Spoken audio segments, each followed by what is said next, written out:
What makes this inquest significant is that these prisoners represent sinister influences that will lurk in the world long after their bodies have returned to dust. We will show them to be living symbols of racial hatreds, of terrorism and violence, and of the arrogance and cruelty of power. In November 1945, Supreme Court Justice Robert Jackson delivered his opening address as the United States Chief Prosecutor for the International Military Tribunal. The judicial body conducted the trials of Nazi leaders for their roles in the Holocaust. In the next 4 lessons, we'll be exploring one of history's darkest chapters.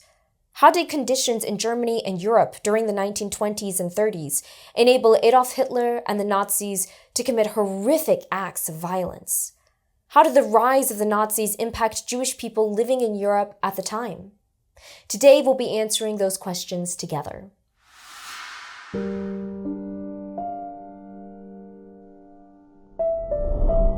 The term Holocaust refers to the systematic murder of over 12 million innocent civilians by the Nazis, including disabled individuals, socialists, political dissenters, homosexuals, members of the Roma community, and Jehovah's Witnesses.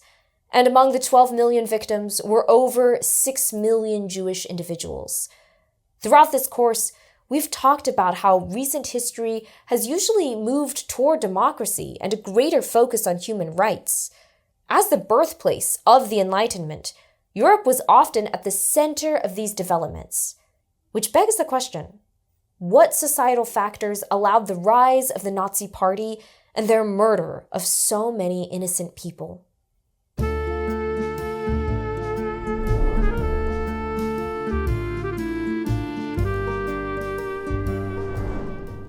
Before World War II, the Jewish population in Europe was about 9.5 million people, or just under 2% of the total population. And it was spread throughout Europe, from the British Isles all the way to Russia. It was also extremely diverse. Some were religiously devout Orthodox Jewish. Some viewed themselves as culturally Jewish, but didn't strictly adhere to all aspects of the faith. Some lived in cities, working as doctors, teachers, lawyers, and other professional occupations. Some practiced farming in rural communities. Some were World War I heroes. Some were pacifists who refused to fight. But for European Jews, anti-Semitism was a fact of life. For example, this poster from 1889 encourages French voters to support an anti-Semitic politician. In this course, we've discussed the Dreyfus affair in France, where a Jewish officer was falsely accused of selling military secrets. And in the Russian Empire and other areas of Eastern Europe, Christian communities initiated pogroms, which were violent attacks on Jewish communities. Despite this, there had been incredible progress for Jewish communities in Europe. During the 1800s, many nations, like France under Napoleon, began the process of removing laws that discriminated against Jewish citizens and began extending civil rights to them as well. And during this time period, Jewish individuals were making huge contributions to the scientific, artistic, and political developments in European society. Sigmund Freud was a leading pioneer of psychoanalysis. Albert Einstein revolutionized the field of physics. Gustav Mahler was a world-renowned composer and conductor. And in Weimar-era Germany, there were Jewish politicians like Walter Rathenau occupying positions of importance. How might Jewish people living in Europe at the time have viewed their living conditions and possibilities for the future? For many European Jews, the 20th century seemed to be one of promise. While anti-Semitism still existed in Europe, recent years had seen increases in legal protections for the Jewish population. Plus, because many Jewish people played important roles in European society, Jewish communities in Europe felt a sense of hope and inclusion.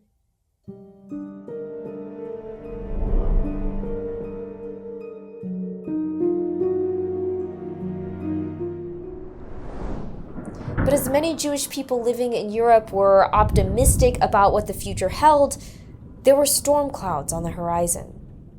World War I and its aftermath had left scars all across the continent. Germany, in particular, had been hit hard. Struggling with political conflict and economic hardship, German citizens began looking for someone or something to put the nation back on track.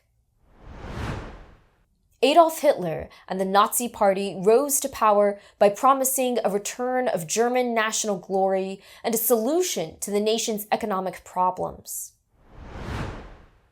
But, as you may recall from our previous unit, Hitler and the Nazis also campaigned on anti-Semitism and scapegoating Jewish people for the issues facing Germany in the 1930s. As part of his campaign for power, Hitler spouted anti-Semitic conspiracies. These included blaming Jewish people for Germany's loss in World War I. Hitler claimed that Jewish individuals were responsible for the harsh conditions the Treaty of Versailles imposed on Germany.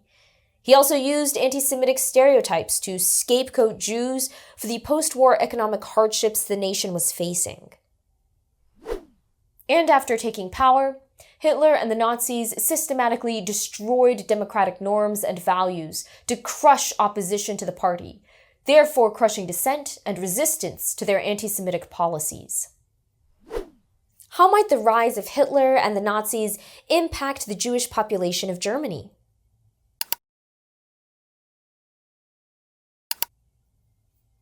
Decades of assimilation had led Jewish people to consider themselves part of the larger German society. The rise of the Nazis felt like an attack on their membership in that society.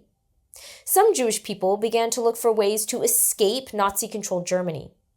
Others hoped that this anti-Semitic fever would break soon. Others tried to hide their Jewish identity in order to remain safe. But they all knew that the rise of Hitler meant that the future was much darker for anyone the Nazis deemed to be unfit for Germany.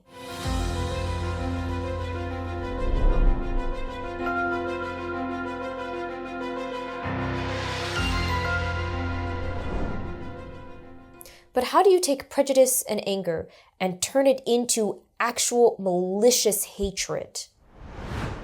For Hitler and the Nazis, using propaganda to take control of Germany was just the first step.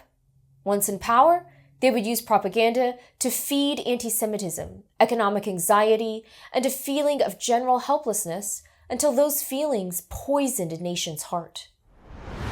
This anti-Semitic propaganda was a direct contrast to nationalist propaganda that promised a return to German glory under Nazi rule. Why do you think Nazis wanted to focus on this contrast? They wanted the German people to believe that Jewish people were preventing Germany's return to greatness. This would increase public support for the Nazis' anti-Semitic programs and laws. Nazi propagandists like Julius Streicher used newspapers, posters, cartoons, movies, and other mass media to feed the German people a steady diet of anti-Semitic material that reflected Nazi views and ideology. Cartoons and images used despicable stereotypes that reflected the worst of anti-Semitism. Posters like these portrayed Jewish people as vermin or pests. Others highlighted supposed genetic differences between Germans and Jews. And others explicitly called Jews enemies of the state. And this propaganda was everywhere. How might constant exposure to these messages impact ordinary citizens? Well, for many Germans, it became easier to view Jewish people with hatred and disdain. Plus, a significant portion of the German population supported the Nazis, and individuals closely connected to the party enjoyed greater social status. How could constant anti-Semitic propaganda and increasing social power and prestige for Nazis create an environment that threatened Jewish people and other marginalized groups?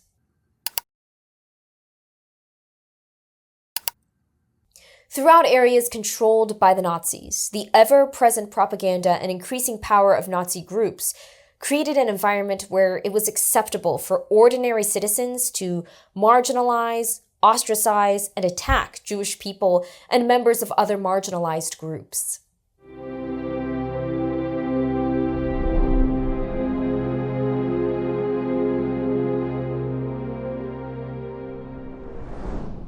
For European Jews, the 1930s were a complicated time. Many saw the increased freedom and legal protections of the previous century and envisioned a future full of possibility and hope. But despite these increased protections, anti-Semitism was still a powerful force.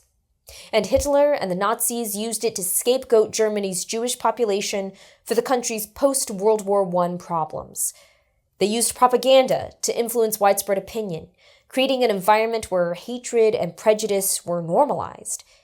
In our next lesson, we're going to examine how Hitler and the Nazis began to use the power of the German state to begin a campaign of terror against German Jews and other targeted groups, as well as the response of other nations.